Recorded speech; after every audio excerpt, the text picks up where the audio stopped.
Thanks for tuning in to another episode of Brew, where we tell the stories behind your favorite beer. This is Sound Guy Ryan, and joining me, as always, is Matt and Erica. That's right, Erica's here. What? Do. I'm here. She finally learned how to swim out of the wine. I did. It took me a while. There's a lot of grapes, a lot of vines to get through, And you're here. but I'm here. You're the pigment of your skin is more red now because it's of the wine juices. stained. Yeah, you're stained. But that's okay. Yeah. You look good. Thanks. I'm happy for you. I'm alive. That's Yeah. cool. We held it down for 3 weeks without you. So proud of you guys.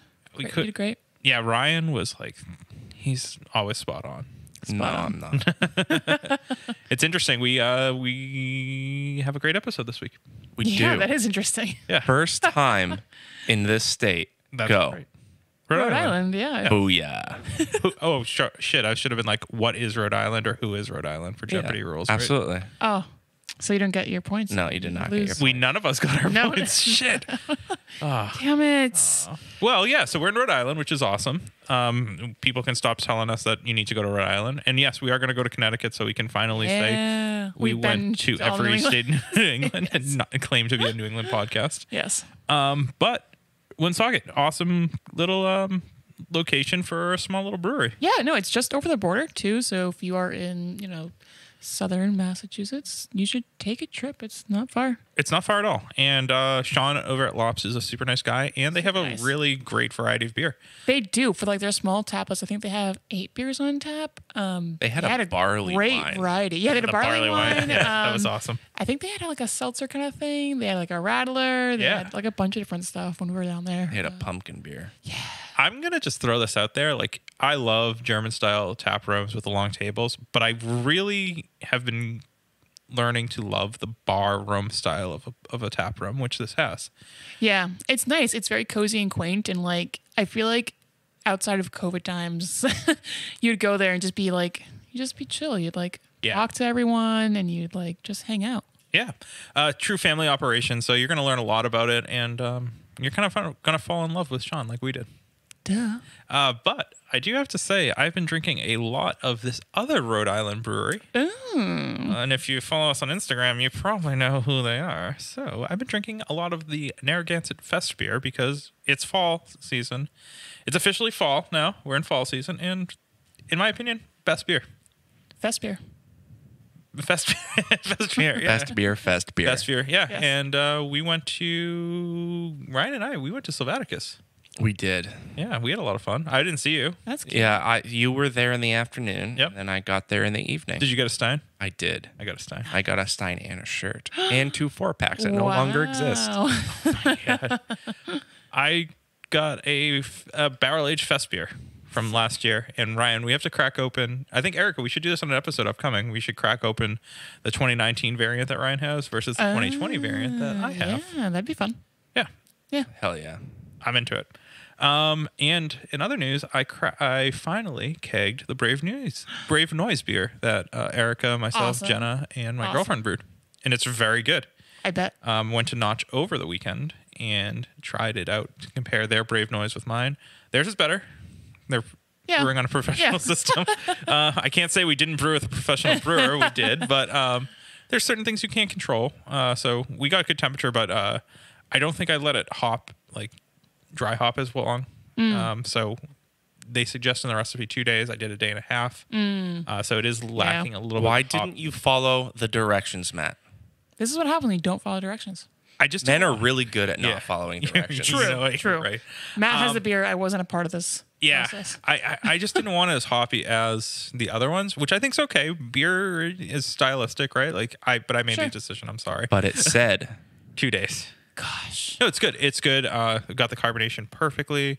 Did a CO2 transfer, so no risk of oxidation. So Awesome. Our spike brewing system's fucking awesome. I have to say that vessel is like the best thing in the world. Oh yeah, the fermenter that you. Yeah, the fermenter. it's really good. Nice. Can't wait to try it. Yeah, come on over. Yeah, I will. So I think we should go to the episode. Hell yeah. Yeah. But if you want us to go across the country to go to other breweries far and wide, how can Far they and do that? wide. Go to www.patreon.com/brews podcast. That's also very true. You know, you can buy us a beer, buy one of our t-shirts, and we might even be doing a spaghetti sticker. Maybe even a spaghetti. Sticker. Spaghetti about it. All right. Well, enjoy this episode with Lops. We love you. Cheers. Cheers.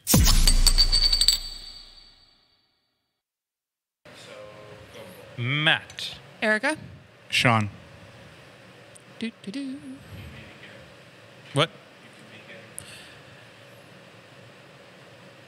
Welcome. Welcome. Dun, dun, dun. We have listened. And we have taken action. We are in a state that we got a lot of shit for not coming to because we went to other states such as You live so close. Alaska and, Yeah. Hawaii. Yes. But we didn't physically drive to those places or fly. I mean, we wanted to. Yeah, but I wanted to drive or I'll fly here, whatever. It's just expensive if somebody wants to pay for it. But we've been wanting to come to the state for a while. Yes. It's a neighboring state of ours. Yeah. Why did it take this long, Erica? You schedule things. It's a great question. I schedule things. I don't too, know. So it's equal for everyone. But you know what? We're here now. Where are we? We're in Rhode Island. Specifically, Woonsocket. Rhode Yes. Island. At? Lops?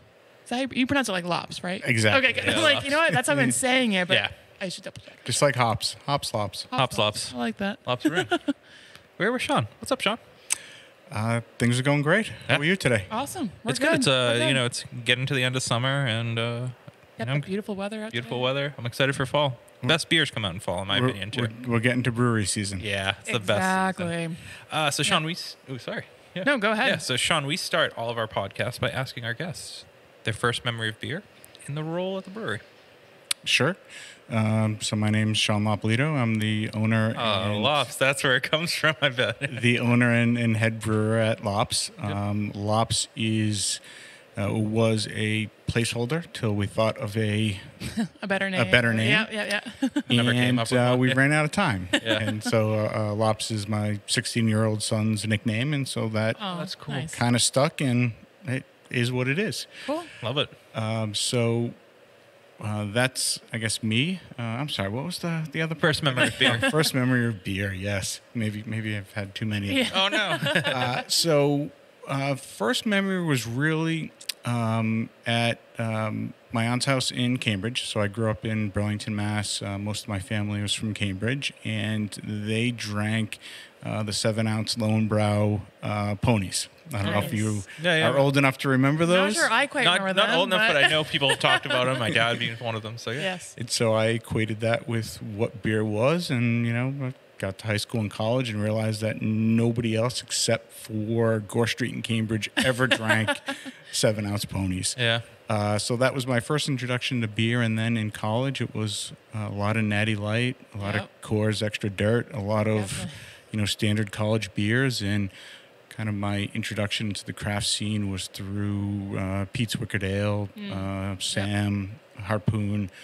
Really the only ones that were large enough for distribution into the Rhode Island scene. That's where I went to college.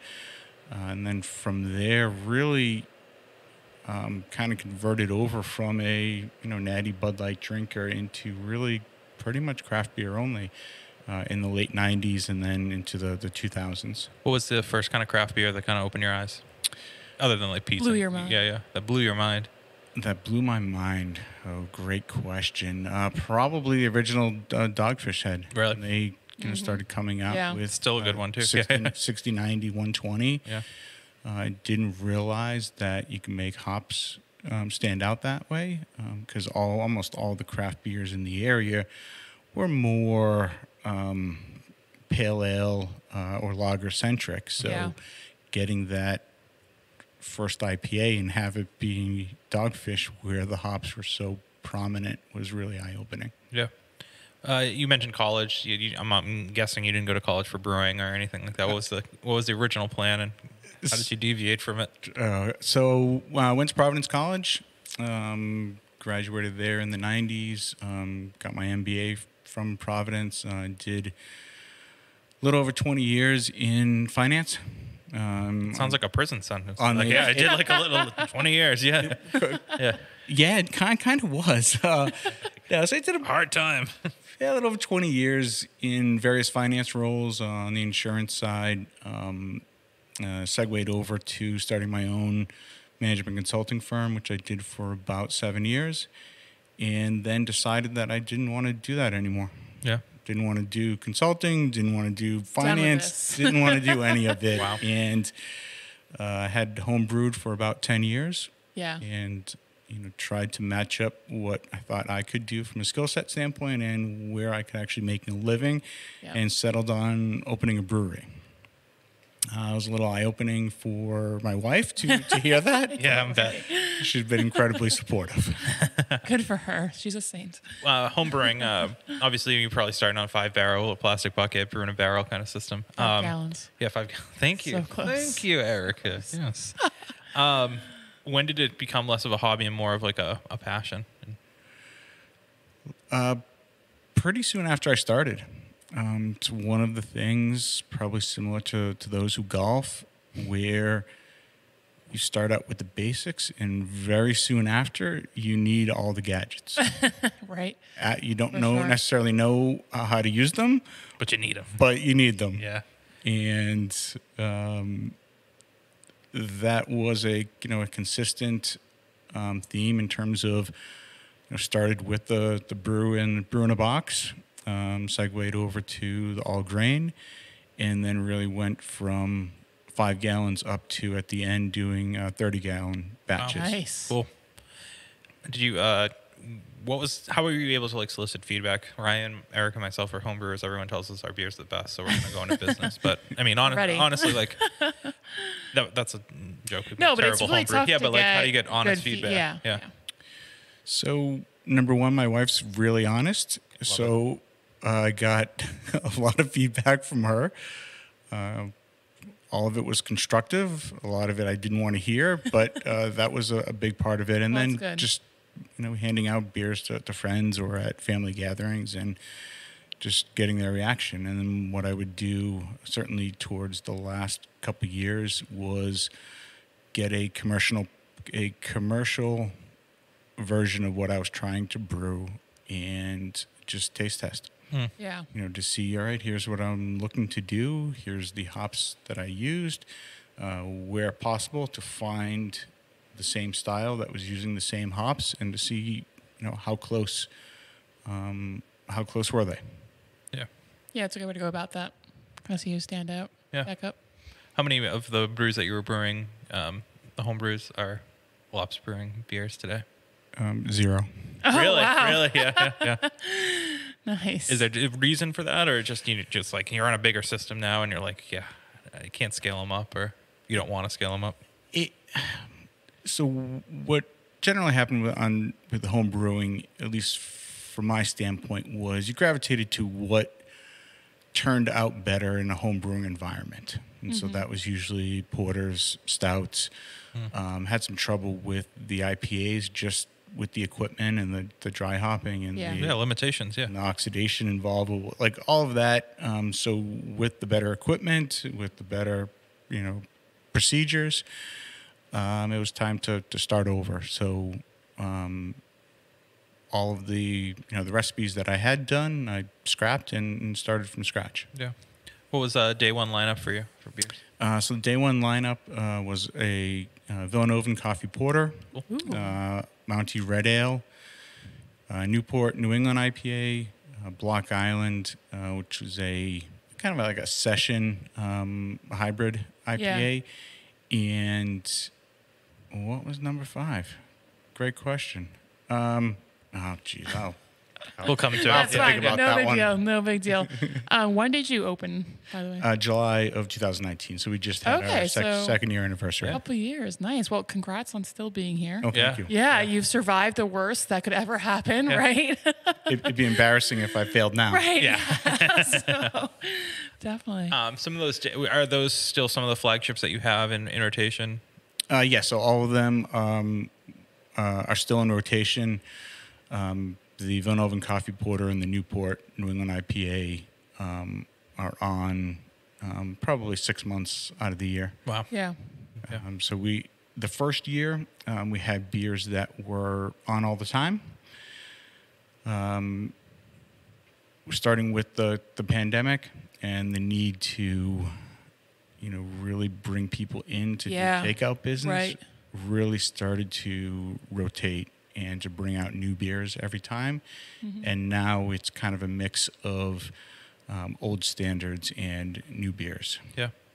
With the fall coming around, and obviously, as of this moment, right, where we're interviewing you, things are open. People are coming in and out. Do you have plans for like Oktoberfest beers, or do you have plans for, those pumpkin spice beers that everyone Well, loves? he has a pumpkin beer on tap right now. You do? Oh, wow. Yeah. Yeah, so we have a pumpkin spice ale.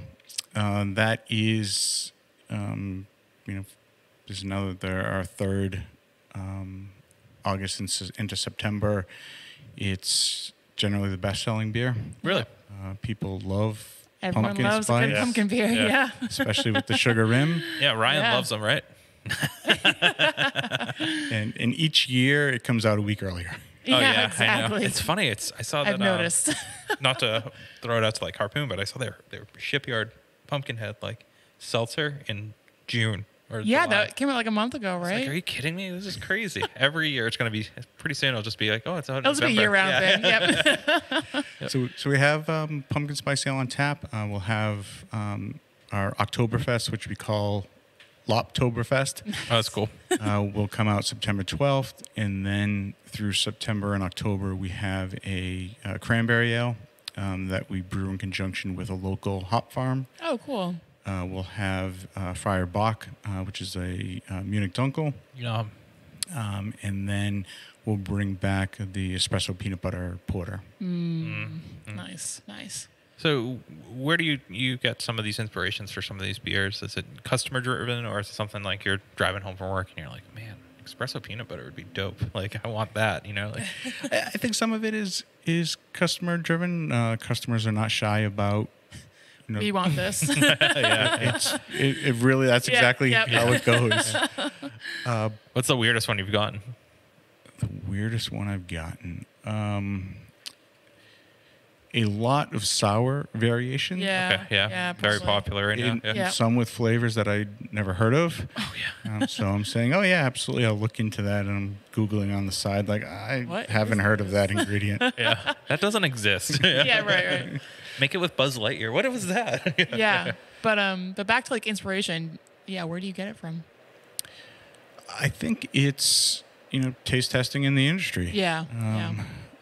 Even well before opening, love to visit breweries, love to drink beers, and a lot of it is visiting breweries that are not in Rhode Island or not necessarily in Massachusetts. Whether it's to Vermont, New Hampshire, Maine, New York, and seeing what's out there and what's popular, but also what tastes good, and then trying to think through if I.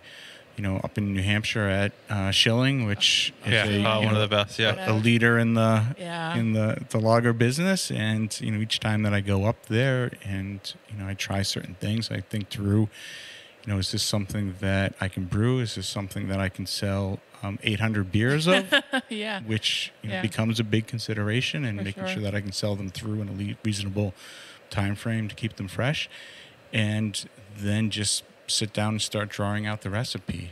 I'll have the basics of what I think went into whatever this brew is that I'm trying to not necessarily replicate, but getting inspiration Similar. from. Yeah. And from there, it's never on my side, never a sample batch. Anytime that I brew, it's got to work. Yeah. It's got to work, or it gets dumped. Yeah, that's a tough pill to swallow too if it has to get dumped. All right, so before we get into what's next for you and kind of what you're doing, around the area for community-wise, let's hear a word from our sponsor. Take it away. Okay, Ryan.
And we're back. Ryan would not accommodate my request for random sounds in my ears, but We tried. well, as we say, we shall go on. Yes. So we're here at Lops. Sean, you said you like to travel around, go to different breweries. You mentioned Schilling. What have you found that's different about the Rhode Island beer scene? And our listeners who aren't even familiar with the Rhode Island beer scene, why don't you tell us a little bit about it, and then we can kind of compare it to other beer scenes around the country. Sure. I'll talk in general terms about it. I think on the Rhode Island side, what I see more of is variety within the board. Small state, so it's Yeah. So sometimes you go to a brewery and they've got 10 beers on tap and they have 8 IPAs. Yeah. Oh, it's like that here too. Weird. So what I'm seeing more of on the Rhode Island side is the blended board, and that's really what I try to keep to. So I have 8 tap lines. Of course, I'm going to have IPA variations on, but I'm trying to make sure, like what's on tap now, we have a sour, we have a seltzer, we have shandy, we have barley wine. Oh, wow. Yeah, you have barley wine, which That's is cool. so cool. You don't oftentimes see that. So to try to make it so that, I'm appealing to whoever walks in the door. Yeah. I know IPAs are incredibly popular and they often pay the bills, but it's really no fun if you're just brewing IPAs Right. all the time. So what I see on the Rhode Island scene is that balanced board. And I think that that's great for the industry. I think that's great for me that really enjoys the lager Other side beers. when I go to breweries. Yeah. And, that's No what hop I'm burn. seeing. Yeah. Exactly. So how does that contrast from? I mean, are you seeing a lot of when you go on your travels? I mean, we see it too. We see breweries, and you can name a handful, right? You don't have to, but 12 IPAs, 14 draft lines, and a Yeah. seltzer. It's like, what do you look for when you go and do the? I guess what is it? What would you say? Like the word is like you're investigating other breweries and being like, this is what I doing want to some do. market research. So what's some stuff that you look for in particular? So I look to see if they have any lagers on tap. And I look for that balanced board because I know they're not brewing to an untapped ranking. And well put. it's clear, if you walk into a place and they've got all the IPAs and all the IPAs are above 8%, that's probably their goal. And, as a consumer, I like the varied board. I like lagers. Yep. And like having a few beers, right? Like not just one. Exactly. So that's what I'm interested in. I'm also interested in the environment of the tasting room. And For sure. I'm sitting at the bar now that we can, which is great. Having a conversation with the bartender. I'm not asking for the bartender to be, knowledgeable about every single beer, but to at least have a quick conversation if I have a question on it. Yeah. And that's what I'm looking for. I don't want a place that is all IPAs and that, they're churning through the customers to get people their beer and off to a seat in the corner. Right. So in the same vein, I guess, hype beers. We see a lot of fruited sours that have lactose in them, or we see milkshake IPAs or cereal IPAs. What's your opinion on those? I think they're often necessary. So I definitely do more on the stout side. We do imperial stout some pastry January. stouts, Yeah. So we do pastry stouts. We don't do any milkshake IPAs, but I have fruited sour on tap. Yeah. No lactose, but certainly heavily fruited. I think that's often necessary to bring the audience in. Yeah, like we've said, IPA pays the bills sometimes, Sometimes you just got to do that to bring people in. Yeah. And you have a seltzer on tap now. So clearly you're saying you're aware of the trends. Yeah. Woonsocket is kind of a working class city. So I'm guessing by all the bar rooms and the restaurants I pass by, seeing Budweiser signs or Coors Light signs. Is it hard to get people in here and say like, hey, we don't have Coors Light, right? Like we don't have Budweiser, but we have something like this. Like, do you see that in a changing of the wave kind of? So I don't see a lot of it. I think people are at this point are well aware that when they're coming into a brewery, that number one, they're going to pay $6.50, $7 a pour. Yep. And that what's going to be available to them, in the summer we had a Pilsner. We'll certainly have lagers in the fall, but there's probably nothing comparable to the Bud Light that they may be looking for. But when somebody comes in, usually as part of a group, and asks for the lightest beer that I have, I'll walk through what they drink. What do they like about what they drink? Yeah. And then, give them a couple samples and to see if there's something that they might be interested in. Yeah. For people who are coming in, Barley Wine isn't. I don't think I can name 10 There's breweries not many. that There's have like a barley handful wines. that I know. Yeah. And being a concern to sell, that 800 beers. How do you convert some people who've never had a barley wine? It's an old style. old style, but a new sensation for some people. Yes. Like a new. Yes. Yeah, usually when somebody comes in and asks for the barley wine, usually ask if they've had it before. Yeah. And then usually recommend that they have it as part of a tasting flight first, so that they can try it. And if they like it, then they can get a full pour of it. Awesome. And usually explain to them that usually they say, "Oh, is it wine?" Right. No, I understand the question. Yeah. No, it's not. Yeah. And then just let them know, what's the experience going to be like of tasting it. Yeah. That it's going to be very malt forward. You're going to get a little bit of sweetness in the malt, but it is going to have a lingering booze on the back end. Definitely. Yeah. It's kind of impossible at 12% not to have that. Yep. And that's a nice way to let them know what to expect, so that if I just pour blindly the barley wine for somebody, oh, I don't like this, it's going to be eye-opening to them. Yeah. Do you like having that one-off kind of like quote unquote weird? It's not even a not weird beer, weird, but like something different. Some I different guess. beer. Is that something like educating the masses by it? Yes, absolutely. Yeah.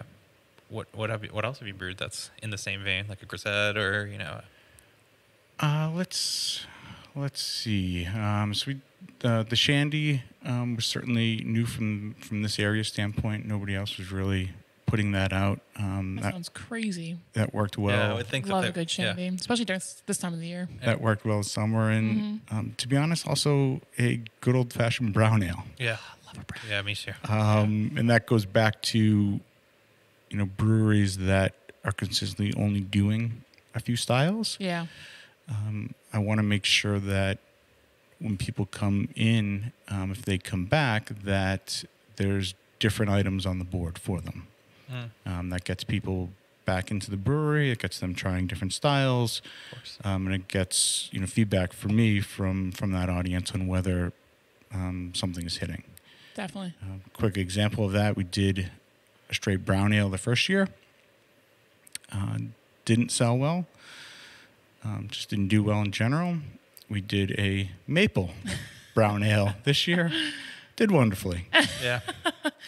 So that crazy how that works. You zhuzh it up just a little bit. That kind of shows that the hype beers, the pastry, like all of those do drive consumers, and so people are familiar with how maple tastes. So they're like, oh, we all know. right, we know what delicious. this tastes like. So that's, I mean, it makes no surprise to me why fruited sours do as well as they do, or hazy IPAs. When someone says like, "Oh, it tastes like orange juice," it never tastes like orange juice, but it's okay. Yeah.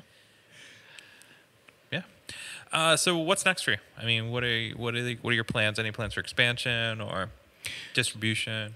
So distribution, no. We did some distribution early on. Wasn't particularly successful. Not from a selling the beer, but just the logistics around distribution as a very small brewery. Yeah. From a fall standpoint, what we've been really focusing on this year is the community and local aspect, and really trying to drive the idea of a welcoming tasting room for the entire community, and partnering with local organizations to help drive that home. So what we've been doing is a monthly arts festival called Arts in the Alley. Oh, very cool. Where we have a number of local artists that set up shop on the alleyway adjacent to the building, and we have bands, food trucks. So that's a good way to bring in the community. We partner with a nonprofit, Downtown Woonsocket Collaborative, that helps get the vendors and set that up with us. So that's a big thing that we're going to be doing September, October, into November. What we're also doing is a homebrew competition. Oh, cool. I was actually going to ask about that. I read it online, and that sounds really cool. So for the last year, we've been Wait. Before we get into the homebrew competition, do we need a sponsor break? we need a sponsor break. All right.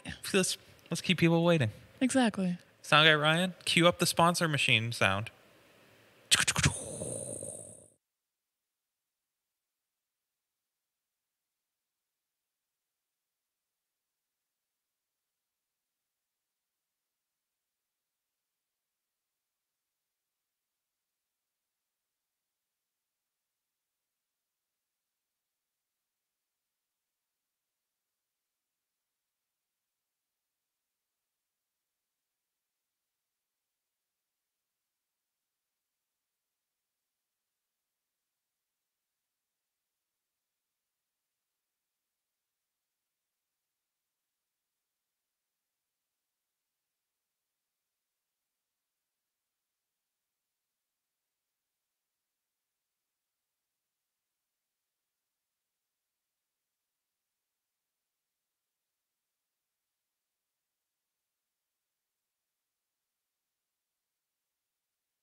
And we're back. Do. Erica and Ryan, do you think we should join the homebrew competition? Probably. If we had Jenna, well, is that cheating? She's a professional brewer. I don't know. It's cheating. We can't join. We can't join.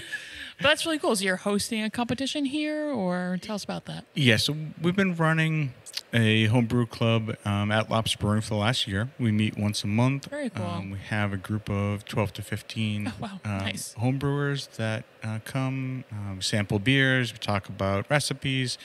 We try to brew something collaboratively every other month. Either we pick a style or pick an ingredient or some sort of inspiration. Mm-hmm. And what Lops is doing is partnering with Blackstone Valley Brewing Supplies, which is about a mile down the street. Oh, nice. Charlie Barron that owns and runs it. So we're partnering with them to do our first homebrew competition. And cool. It is going to be peer judged, not BJCP. Yeah. So I'll say up front, there's right. no medals involved with this. But the idea is to have fun with it. Yeah. So we've just launched it last week. We're looking to have people register by the end of September, and then to submit the beers to Lops by Halloween Day. And then the November 7th, Sunday, we'll have kind of a celebration of it and the giving out the awards.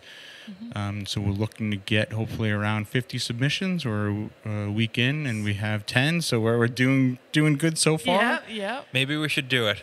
Maybe we should do it. Absolutely. Yeah. Did you do any, going back to like your homebrewing days, did you do any competitions? I did not. Did you wish you did competitions now, knowing what you know?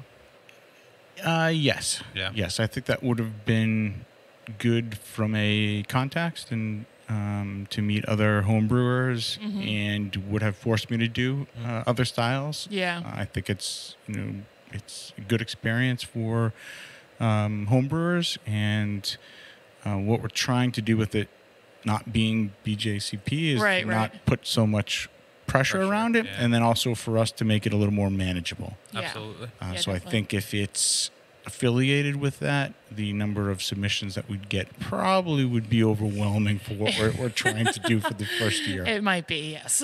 We had to do that BJCP for the Strike Mash Boil podcast. They were like, yeah, we were braiding it towards that, and that was stressful. I was like, I don't know if a 37's good or not. Like, it was crazy. What's the Rhode Island like Brewers Association like? Is there any like crazy rules that you're like, what the hell is this? Or like, so from so we have Rhode Island Brewers Guild, okay, which helps lobby for changes in the brewing industry and helps create contacts within it. So I think that's probably pretty standard from a guild. Definitely. From a Rhode Island laws standpoint, and I'll try to curb my language when I really dive into this. Yes. But so Rhode Island has probably the most restrictive brewery rules in the country. In the country, really? Yep. Wow. So even more than Texas? What? So we're only allowed to sell 36 ounces to somebody who's in the tasting room. Oh, wow. Really? Yes. We're only allowed to sell up to 2 cases of 16-ounce cans for somebody who's taking beer to go. Okay. In a day? How do you even regulate that? You just have to memorize it. John Smith came in. and that was a 100% increase from last year, where it was only 1 case. And they probably just did that because COVID. For like, here you COVID, go. right? Thank you. And we cannot self-distribute in any way. Any beer that leaves No self-distribution. to restaurants, to customers outside of that 2 case, and that 2 case is truly 2 cases of cans, not equivalency. So I couldn't sell you a 6-tail to fits in take a home case, for your kegerator. Right. Wow. Wow. So a lot That's of tough. So a lot of what Rhode Island Brewers Guild has done over the last year or last years, and the focus for next year, is to revisit these laws, which are fairly restrictive from a brewery standpoint. Yeah. And the idea behind all of them is to, artificially restrict brewery sales. Yeah. Definitely. Especially during like COVID and everything. Like, I feel like being able to sell 6-stills and things like that was so helpful for some small breweries. Yeah, seriously. Yeah, as I'm sure, as you nod your heads, as you are well aware. Wow. Rhode Island has and it's like this with other states, but Rhode Island has a very deeply embedded system from the liquor standpoint. Antiquated. Very antiquated, and it's truly lobbyist driven. Yeah. So whether it be the distributors, Teamsters, restaurant, hospitality, all those groups are they're established. You're the new kids on the block almost. They're very, very large, very well funded, and they don't have any interest in giving an inch to the breweries. Interesting. Wow. Massachusetts listeners, we are very lucky. Count yourself as lucky. Yeah. Do you think those rules kind of affect the amount of breweries that are in Rhode Island and discourages people maybe from having a brewery in Rhode Island? I think that's a possibility. Okay. Because I know that do you know how many breweries are in Rhode Island off the top of your head? Let's see. It's 33, 34, with at least 3 or 4 that are in late stages of development. And how many in the Woonsocket area? Just 1. Wow, just so Lops. just you. Just you guys. Wow. Yeah. We are the number 1 brewery in Woonsocket. You should make a shirt with that. I love it. But that seems so crazy. It's so close to the Mass border and everything else. It's like, I think there'd be a few more here. Well, I think if you're on the fence about opening in Massachusetts or Rhode Island, and all things are equal, you're going to open up in Massachusetts. It's just far more business and brewery friendly. Along with those rules that I talked about, there's other restrictions around opening in terms of, you can't sell beer within 200 feet of a school or place of worship. Oh, yes. So oh my God, you are literally like... I'm within 200 feet. There are 7 schools or places of worship. So I had to have a bill passed in the Rhode Island Senate and House to get an exemption. Oh, congrats. Oh my God.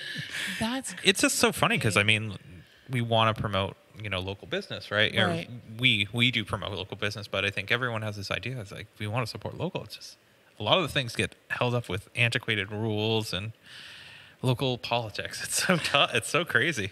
Kids might come here and drink after school. No, I'm just kidding. So let's get off the topic of Anyway, politics. But happier things. in a perfect world, you said no distribution. But if you could self-distro, do you think you would? I think so. There's definitely an appetite within the local restaurant market. I get a lot of requests for beer. That would be helpful. Yeah. Certainly, especially in months where we have some excess inventory, and to be able to, for some of the places to be able to roll the keg down the street I was and going to say, you're pretty close, I know, it's right? crazy. So- go to a restaurant, would be great. Yeah. Yeah, for sure. So what's coming up next for you right now? So we're, certainly focusing on the fall events and the fall beers, but really it's going to be, figuring out what's next for us. Yeah. So we like the space that we're in. We like Woonsocket. We've had what we feel to be a really successful first 2 years in business, given the given the environment. Yeah. I agree. But we're certainly restricted by space limitations. Yeah. So we'll look at what we want to do longer term, and I don't think that we're going to be leaving Woonsocket anytime soon. Yeah. And even if we looked for another space, I think that we would keep this one running, just given how well it's doing. And but at some point we'll outgrow it, and we'll want something a little bigger. I definitely hope you do outgrow it, but I will say I love little tap rooms like Yeah, this. it's very charming. It's very charming, and you've done a great job. It looks great. Yep. Yeah. Colors on the Very wall, nice. perfect. It's very relaxing. Yeah. When I first came to visit this building, it was completely gutted. It's a old mill building from 1891. Get out. So this first floor was wide open. Yeah. And I just walked in. We have 15-foot ceilings with a brick wall that runs the length of the tasting room. And I walked in and I saw that and I said, okay, this will work. Sounds good. It's so funny. We hear, Perfect. let's do it, and then we hear we looked at 200 places, Yeah, and then right. the last one that the guy came to, we were like, we're so done, we just did it. Well, I left out that I was told no on about 50. Yeah. Oh, geez. 50 other Right, spots. Right. Yeah. We lucked out on this one. So with approximately, just north of 30 breweries in Rhode Island, what's the collaboration scene like? Do you do any collaborations with other breweries? So we really haven't been that aggressive on the collaboration scene. Being one of the smaller ones, it's certainly tough to collaborate. Usually, Of course, yeah. People want to Yeah. collaborate up, and Right. that does make it tough. We've done a couple of collaborations with Providence Brewing, which have gone well. Nice. They're a similar Cool. size Yeah. brewery. What I've seen more frequently in terms of not just collaborations, but assistance. Whether it be Buttonwoods down in Cranston that has been canning beer for us, which has been unbelievable and very generous for them. Yeah. That's awesome. From them. Ravenous in Cumberland, which used to be in Woonsocket, have helped out, in a pinch when, you start brewing and you realize that you are a bag short of oats or something, Yep, and yep. you got to get it. Ravenous has been a great partner both ways in terms of helping us out. Same with Bravo, that's in Pasco, Rhode Island. So I see more collaboration in terms of helping one another out. And I'd like to, over the next year, do some collaborations, but it is tough to match up.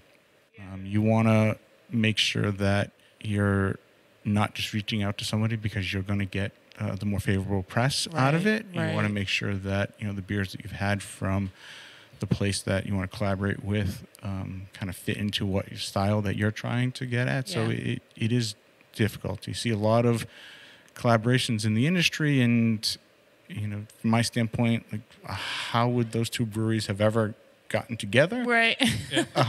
But Ryan, but they did. this is a soundbite. You got to blast this one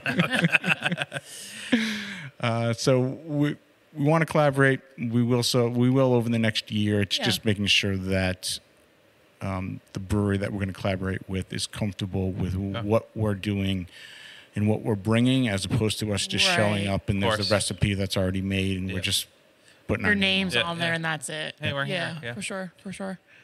Cool. Yeah. I'm good with No, questions. this was great. This is a lot of fun. Yeah, definitely. We want our listeners and anyone who is a fan of Lops to come to your brewery. So where are you physically located? So we're located at 122 North Main Street in Woonsocket, Rhode Island. We are open 7 days a week, Monday through Good Thursday. for you with a family and all that stuff. Yeah. Yeah, good for you. Monday to Thursday, 4 to 8, Friday, Saturday, 12 to 9, and Sunday, 12 to 6. All of the beer releases and events can be found at Lops Brewing, at any of the social media sites, or lopsbrewing.com. Cool. Perfect. You guys have great hours. Yes. Yeah. Prime hours. Exactly. Yeah. Erica, your favorite Ryan question ever? Yeah, my favorite Ryan question. What would you like to learn more about? I think that probably yeast.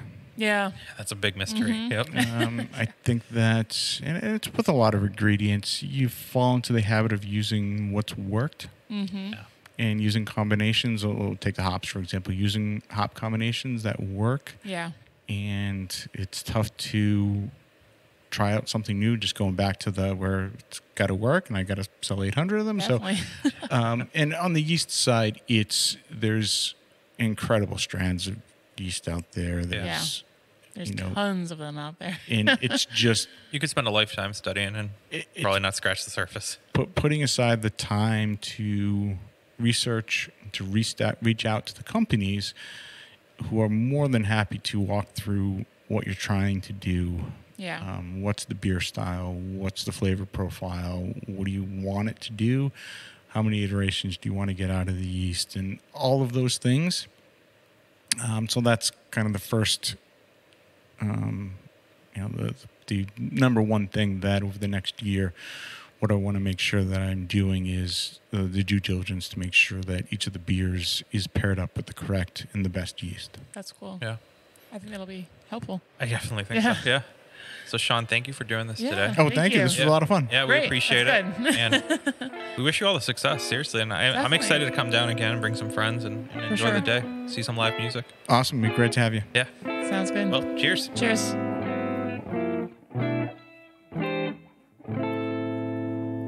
Well, it was pretty cool that we got to Rhode Island. People are going to stop being on our back about not going to the closest state near us. I know, about time. Yeah, but I can't wait to go back, actually. Yeah, no, I mean, we've only made a little dent. I mean, there isn't many breweries in Rhode Island, as we learned during this interview. So it shouldn't be that hard to get a good chunk of them. Maybe we'll actually have more interviews in Rhode Island than we do in Massachusetts, percentage-wise. Percentage-wise? Ooh, you know what? That should be a goal. That should be a goal. I really want to get Narragansett, and I'm not just like talking about this because I just had the beer, but their Fest beer is awesome. Their Boston Lager. I'm not surprised. So good. Very good. But Lops had awesome beer there, and a really cool space. So we encourage all our listeners to go there. Ryan, who do we have on deck next week? Well, we got our new friends, Trillium. That's right. Which you may or may not have heard of. Which is probably our most requested episode. It is. We put those polls out and we finally listened. Yeah, well, again, like we said in the interview, it's not that we don't think that we could have, gotten or could not have gotten them. It's just like we're both busy, We're busy.